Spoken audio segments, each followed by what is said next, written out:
itaas mo kamay mo. Dam, sa ilang taon na hindi may taas yan. Wala, tingnan.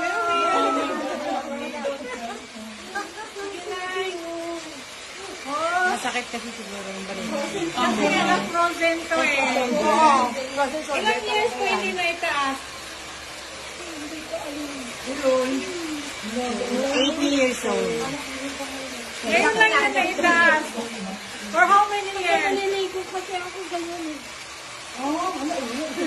Kasi hindi ko may kasta.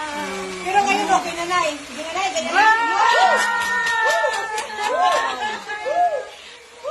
Amazing talaga. Sabi ko, 80% in one session, may result kayo. Kayo makakaramdam kayo. 50% that you result. Mami, how old are you na?